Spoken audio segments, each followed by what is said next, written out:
Billionaire's mother pretends to be a cleaner in her own empire to find her son a wife. Margaret Voss, at 70, was the undisputed queen of American fashion. Decades ago, with impeccable taste, ferocious determination, and a shrewd business mind, she had spun Voss Couture from a small Manhattan boutique into a global empire synonymous with timeless elegance and cutting-edge style. Her silver hair was always coiffed perfectly, her posture regal, her eyes sharp and assessing behind elegant spectacles. She commanded boardrooms with quiet authority, her pronouncements shaping trends and fortunes. Yet, beneath the formidable exterior of the billionaire founder, Margaret harbored a persistent, private ache. Her son, Ethan. Ethan Voss, 35, was every bit the heir apparent, devastatingly handsome in a severe way, possessing a brilliant strategic mind, and utterly dedicated to running the empire his mother had built. As CEO, he had driven Voss Couture to new heights of profitability, his work ethic legendary. But where Margaret possessed a hidden warmth, Ethan was encased in ice.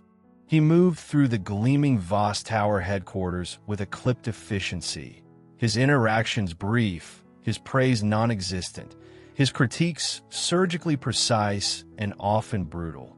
His personal life was a barren landscape. He deflected his mother's increasingly unsubtle matchmaking attempts with cool disdain. "Mother," he'd stated during their last tense dinner, "my work requires my full attention. The women you introduce understand Voss Couture stock prices, not the pressures I face. I have no time or interest in superficial connections." Margaret sighed, watching him check stock alerts on his phone even as the waiter presented dessert. He wasn't just disinterested. He was building walls so high, she feared he'd spend his life alone in his meticulously organized, emotionally sterile world. She longed for grandchildren, yes, but more than that, she yearned to see Ethan experience the warmth of genuine connection, the kind of love that couldn't be quantified on a balance sheet. She saw the loneliness flickering behind his cold blue eyes, even if he refused to acknowledge it. She had built an empire for him, but what good was it if he had no one to share its triumphs or soften its burdens? Traditional methods had failed. Ethan was too smart, too guarded. If she couldn't bring a suitable woman to Ethan, perhaps she needed to observe the women already around him, women who interacted with him professionally, women whose true character might be revealed when they thought no one important was watching. A daring, utterly mad idea began to form in her shrewd mind. What if she could see them unvarnished? What if she could become invisible? The plan solidified over several sleepless nights. She wouldn't just observe from afar.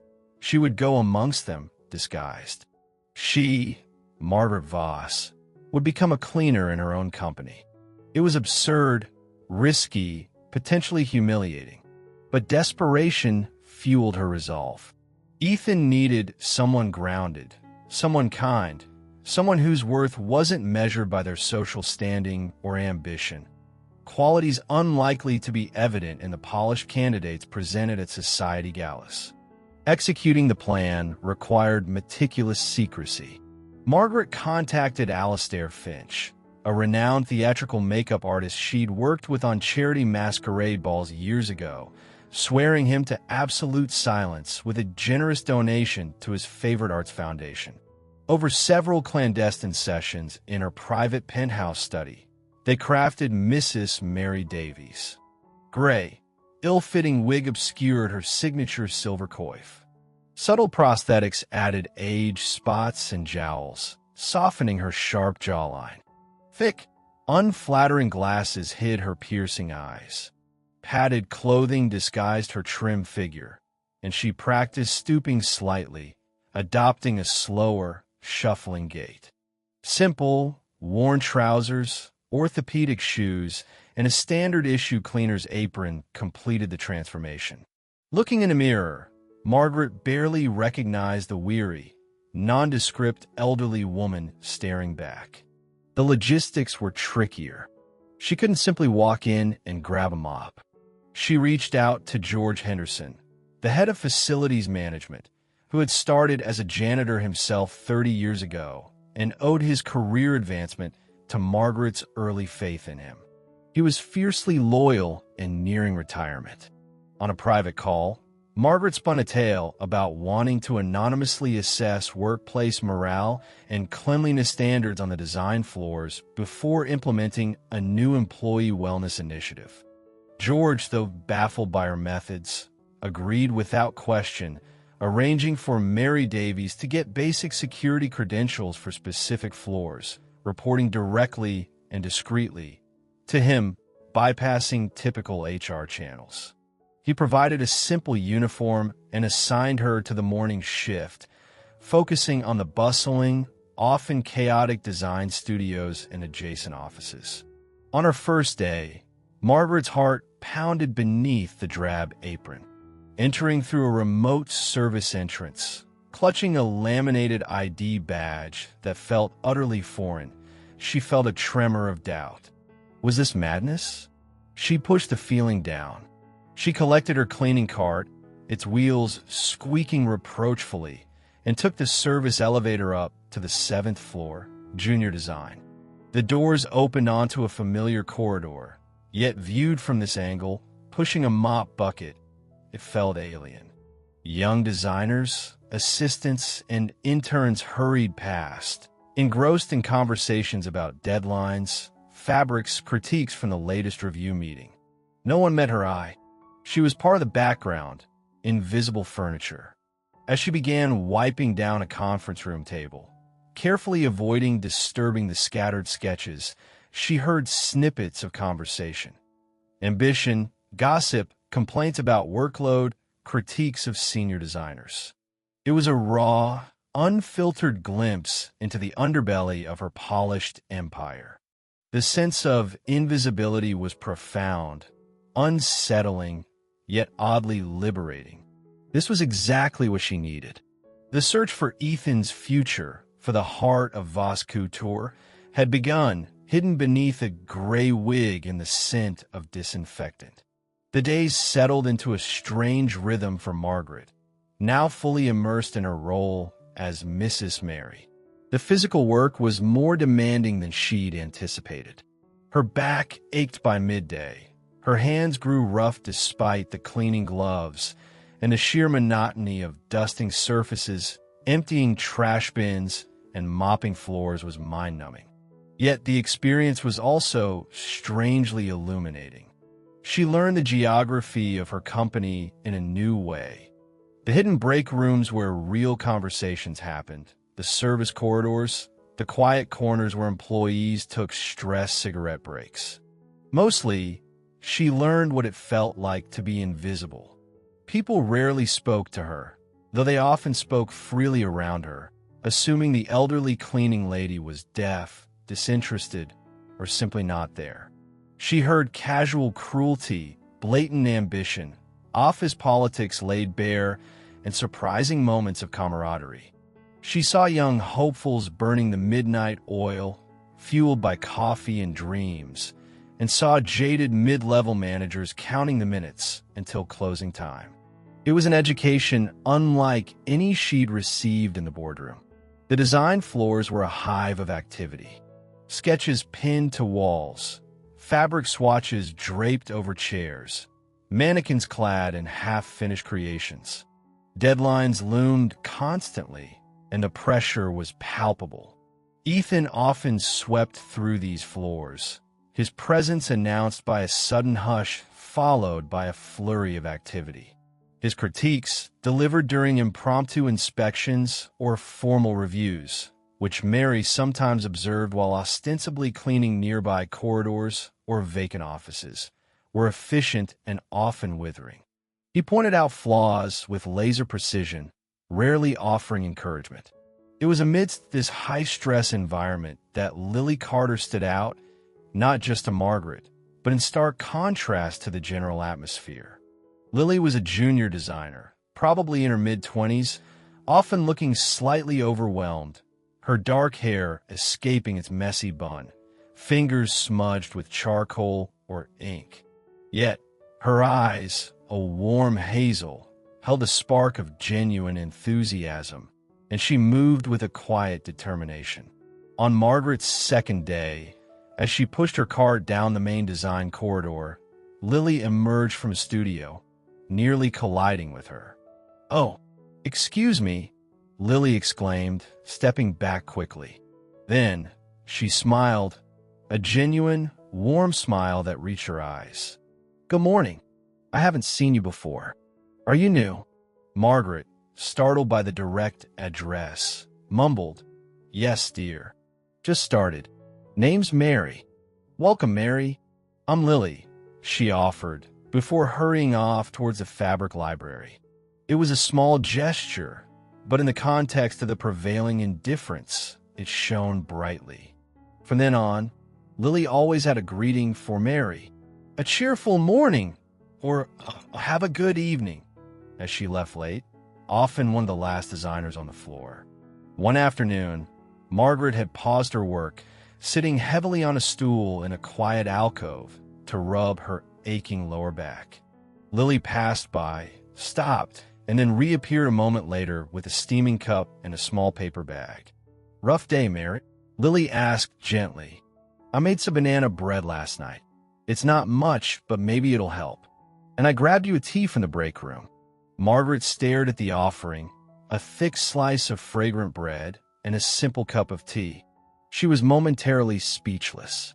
This young woman, juggling the immense pressures of working at Voss Couture, had taken the time to notice the tired old cleaning lady and offer a simple act of kindness. "Oh, my dear," Margaret finally managed, her voice thick with unexpected emotion. That's incredibly thoughtful of you. Thank you." "No problem at all," Lily smiled, before heading back to her workstation. Margaret savored the warm bread, its simple sweetness a profound contrast to the haute cuisine she usually consumed. This wasn't just kindness, it was empathy. Lily saw a person, not just a uniform. Margaret began paying closer attention to Lily. She saw her work, intricate, detailed sketches, often hand-drawn with painstaking care. Her style was different from the dominant Voss aesthetic, softer, perhaps more romantic, with a focus on subtle detailing and sustainable fabrics. Margaret, with her decades of experience, recognized the raw talent, the unique voice struggling to be heard. She also witnessed Ethan's dismissal of that talent. During one particularly tense design review, Ethan had paused before Lily's presentation board. He'd picked up one of her sketches, a delicate evening gown design inspired by wildflowers. "Carter," he'd said, his voice clipped, "this is quaint. It lacks edge. It feels derivative of designers from a decade ago. It's not Voss. Rework it entirely. And try to think outside your comfort zone." He dropped the sketch back onto the table without another glance, moving on to the next designer. Margaret, emptying a bin nearby, saw the flicker of hurt in Lily's eyes, quickly masked by a professional nod. But later that evening, long after Ethan and most others had gone home, Mary saw Lily still at her desk, surrounded by crumpled sketches, diligently starting over, her brow furrowed in concentration, her hands moving swiftly across the paper. There were no complaints, no bitter sighs, just quiet, focused work. Margaret noted the resilience, the lack of entitlement, the dedication to craft even in the face of harsh criticism. As weeks turned into a month, Margaret found herself seeking out opportunities for brief chats with Lily. She'd ask about a particular sketch. "That color is lovely, dear." Comment on the weather, or inquire about Lily's weekend. Lily always responded warmly, sometimes sharing a small anecdote about her cat, her struggles finding affordable organic cotton suppliers, or her excitement about a vintage textile exhibition she planned to visit. She never gossiped or complained about colleagues. though she sometimes expressed frustration with creative blocks or tight deadlines in a way that felt relatable, not entitled. Margaret Voss, the shrewd billionaire, felt a growing certainty in her heart. She had seen ambition, talent, and style aplenty within her empire. But in Lily Carter, she saw something far rarer and more valuable. Genuine kindness, unwavering integrity, quiet strength, and a creative spark that deserved to be nurtured, not extinguished. The candidate had been found. Now, the far more difficult task remained, making her brilliant, blind son finally see her. Margaret knew that simply telling Ethan about Lily wouldn't work. He'd dismiss it as more meddling, perhaps even resent Lily for being the subject of his mother's latest project. No, Ethan needed to see Lily's qualities for himself, even if it required a little stage management. She needed to create moments, small collisions of their disparate worlds, observed not just by her hidden eyes, but by Ethan's own.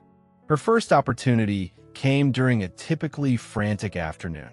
Ethan was striding down the main corridor toward his executive suite, barking orders into his phone, his usual storm cloud of focused intensity preceding him. Margaret, as Mary, timed it carefully. As Ethan approached, she positioned her cleaning cart near the entrance to a storage closet, pretending to wrestle with a large bundle of recycled paper destined for the shredder. Just as Ethan was about to pass, she accidentally lost her grip. The bundle burst open, scattering papers, old memos, printouts, discarded sketches across the polished floor directly in Ethan's path. Oh dear, Margaret exclaimed in her frail, merry voice, bending down slowly and pretending to be flustered. Ethan stopped abruptly, annoyance flashing across his face. "Can you possibly be more careful?" he snapped, not at Mary, but seemingly at the air itself, already stepping around the mess. Before Margaret could even formulate a further response, as Mary, Lily Carter came hurrying out of a nearby studio, likely heading to the printers.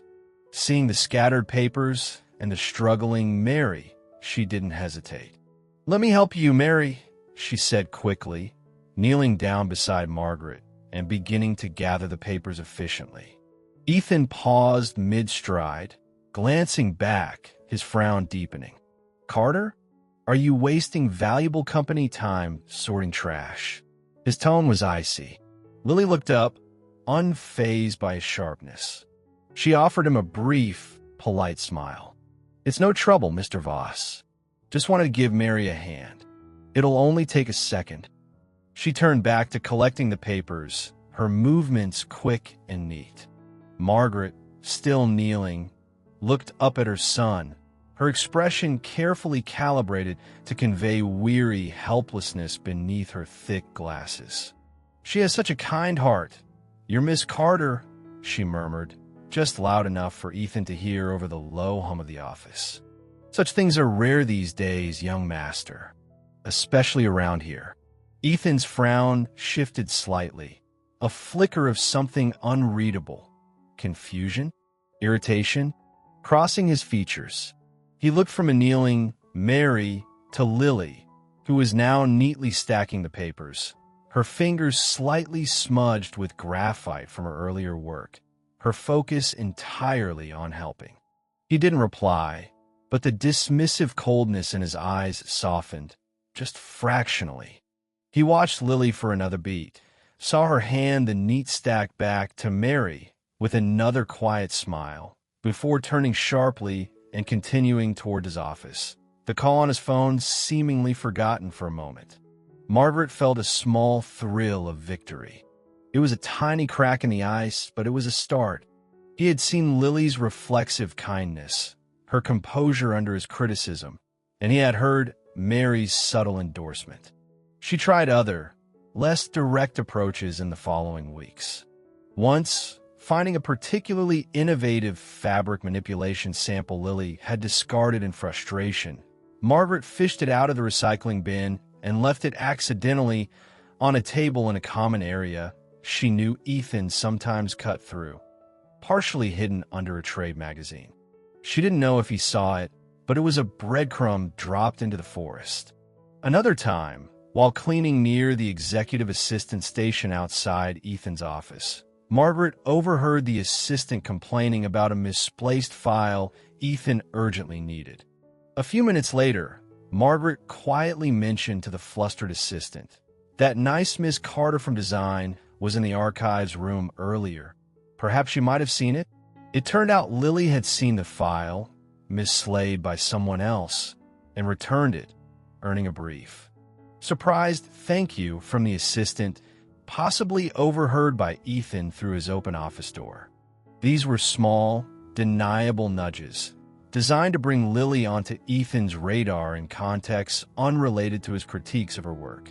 Margaret wasn't just showcasing Lily's kindness, but her quiet competence and helpfulness within the broader company ecosystem. She began to notice subtle shifts, or perhaps she merely hoped she did. Ethan's gaze seemed to linger a fraction longer when he passed Lily in the hallway. During one large departmental meeting, when Lily asked a pertinent question about sustainable sourcing, Ethan answered her directly, thoughtfully, without his usual dismissive edge. He still critiqued her design work harshly in formal reviews. His standards remained uncompromising, but Margaret sensed a new, albeit minimal, level of awareness. He was seeing a person, not just a subordinate whose work didn't meet his exacting and perhaps narrow vision. Margaret knew these were fragile beginnings. Ethan's defenses were formidable, built over years. He wouldn't fall in love because the cleaning lady dropped some papers, but the seeds of awareness were sown. He was seeing glimpses of Lily Carter beyond the junior designer label. Now, Margaret needed a bigger stage, a more dramatic catalyst to force him to truly confront what and who was right in front of him. The annual Voss Couture Starlight Gala, celebrating the launch of the fall collection, was just weeks away. It would be the perfect setting for the final act of her undercover operation. The Voss Couture Starlight Gala was the glittering apex of the company's social calendar. Held in a grand ballroom adorned with avant-garde floral installations and dramatic lighting, it celebrated the culmination of months of intense work, the launch of the new fall collection. Employees mingled with industry insiders, fashion press, and a handful of carefully selected celebrities, all dressed to impress, predominantly in Voss designs.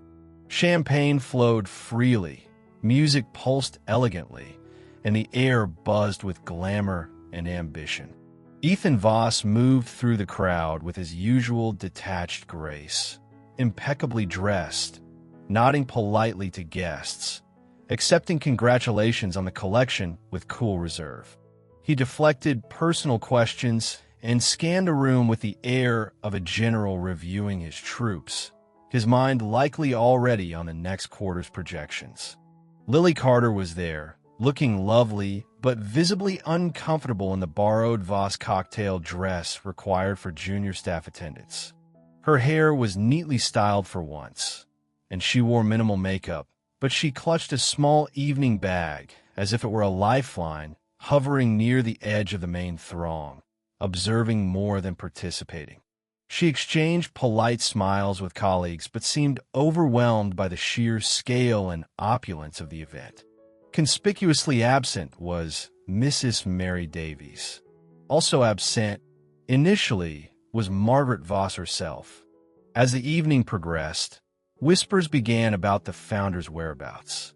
Ethan fielded inquiries with practiced ease, assuring guests his mother was simply delayed.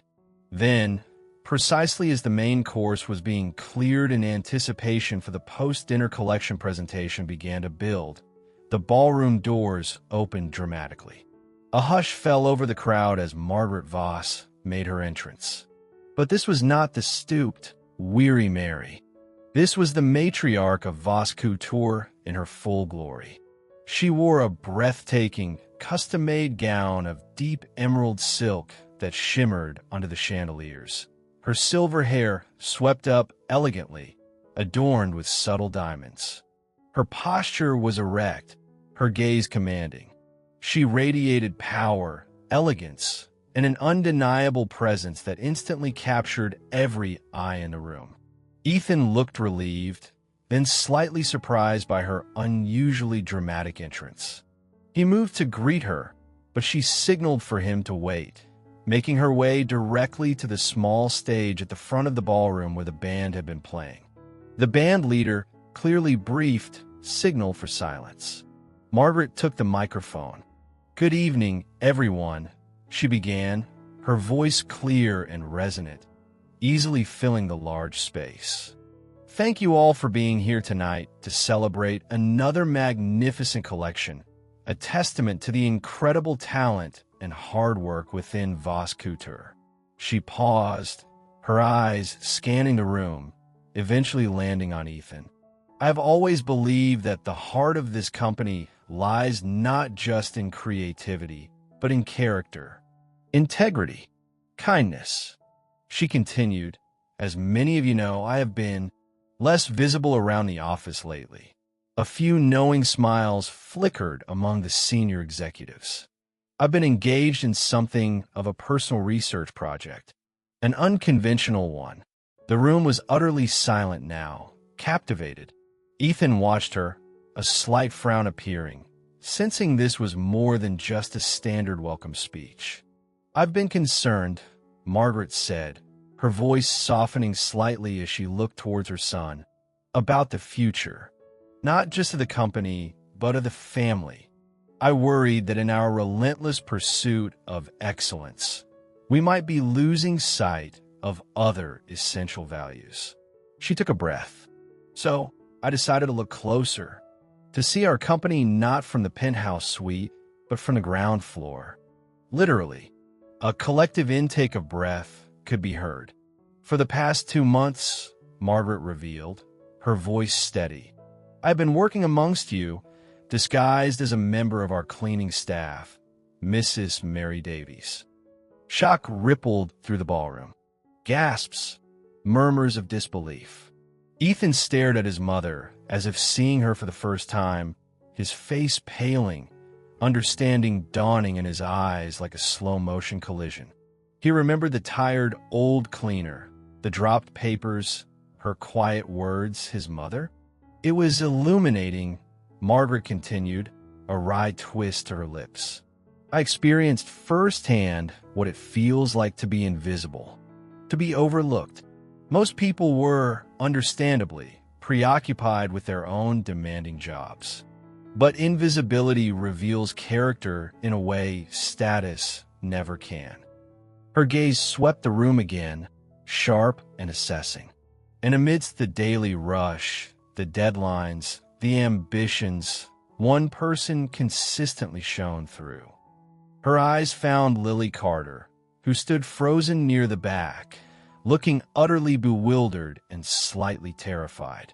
"One person," Margaret repeated, her voice warming, "who never failed to offer a kind word, a smile, a simple gesture of human connection, even to an old cleaning lady she barely knew.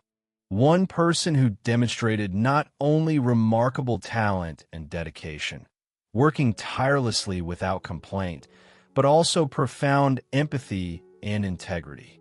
Margaret beckoned towards the back of the room. "Lily Carter, would you please come up here?" Lily looked around wildly, blushing furiously, shaking her head slightly in disbelief. Colleagues gently nudged her forward.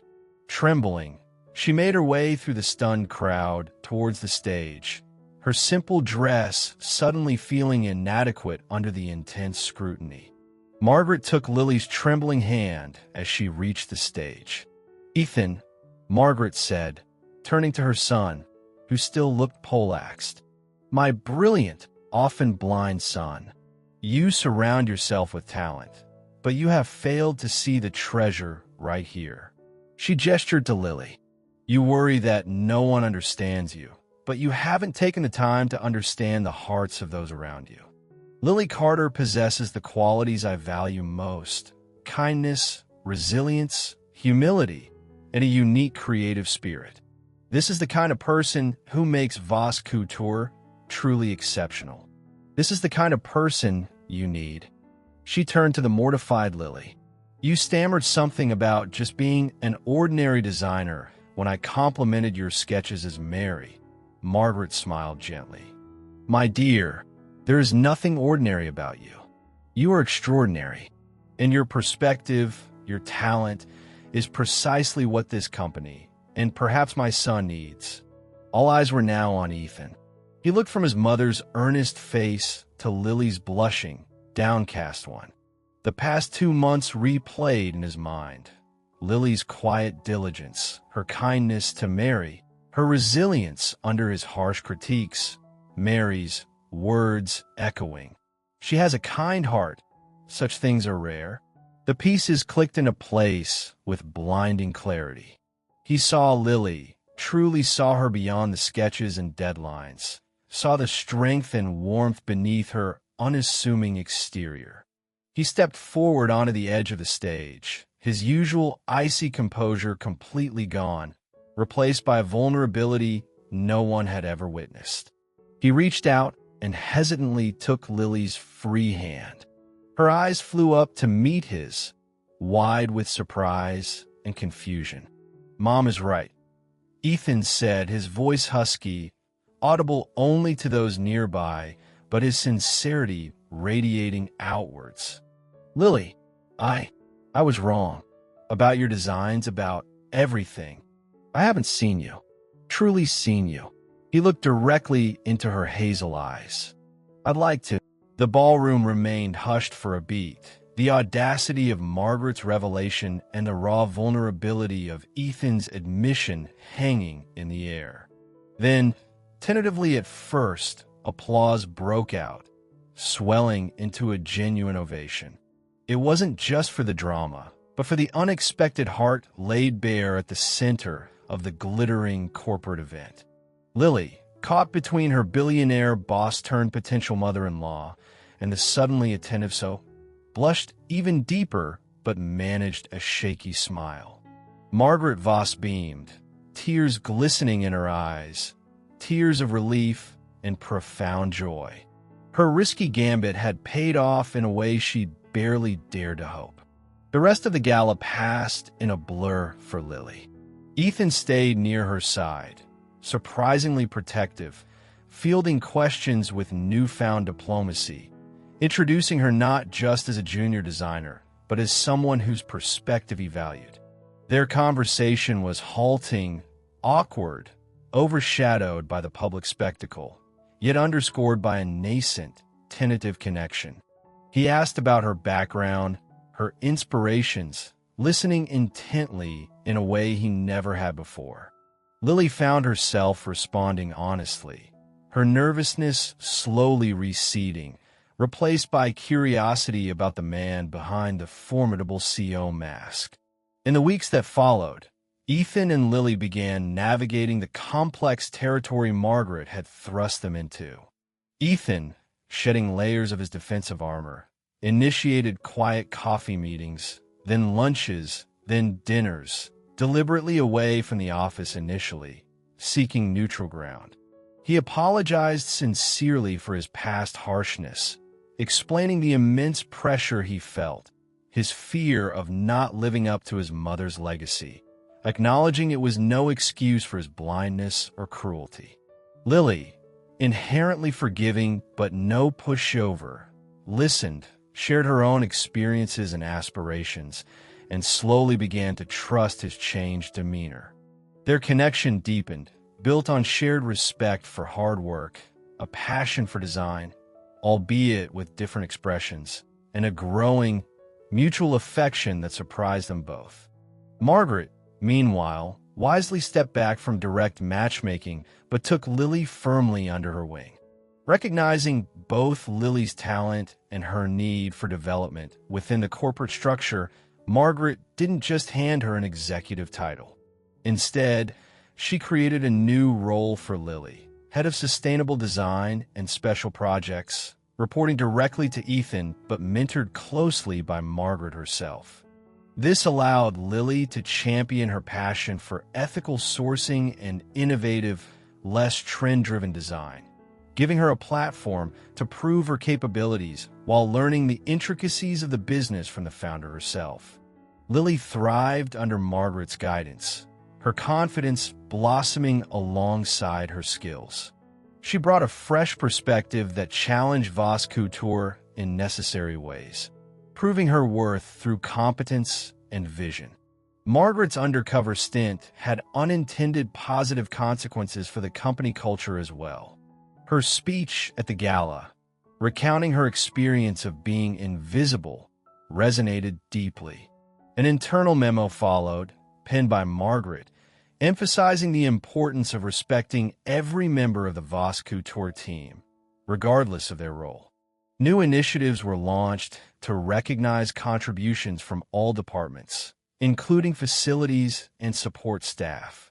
There was a noticeable shift: more good mornings in the hallways, more doors held open, a greater sense of shared humanity beneath the high-fashion gloss. Margaret Voss found immense satisfaction in the changes she had wrought. She didn't need to don the merry disguise again. Her point had been made more effectively than she could have imagined. She still visited the Voss Tower frequently, but now she did so openly as the founder and matriarch. She made a point of chatting warmly with the real cleaning crew, remembering their names, asking about their families, ensuring they felt seen and valued. Her greatest joy, however, came from observing Ethan and Lily. She saw them collaborating in design meetings, Ethan listening intently to Lily's ideas, offering constructive feedback instead of dismissal. She saw them sharing inside jokes over lunch in the executive dining room, their earlier awkwardness replaced by easy companionship. She saw the genuine warmth in Ethan's eyes when he looked at Lily, a softness she hadn't seen since he was a boy. One crisp autumn afternoon, months after the gala, Margaret walked past the main design studio. Through the glass wall, she saw Ethan and Lily bent over a table strewn with sketches, their heads close together, discussing a design detail. Ethan reached out, gently brushing a stray strand of hair from Lily's cheek. Lily looked up at him, her face illuminated by a radiant smile. They held each other's gaze for a long moment, the busy studio fading around them. Margaret paused, unseen, her heart full. Her audacious plan, born of a mother's desperate love, had done more than find Ethan a wife. It had helped him find his heart. It had brought new life and integrity into her company. And it had secured a future for the Voss legacy built not just on fabric and finance, but on the enduring strength of kindness, connection, and the courage to see the extraordinary hidden in plain sight. She turned, a contented smile playing on her lips, and walked towards her own office, leaving them to design their future together.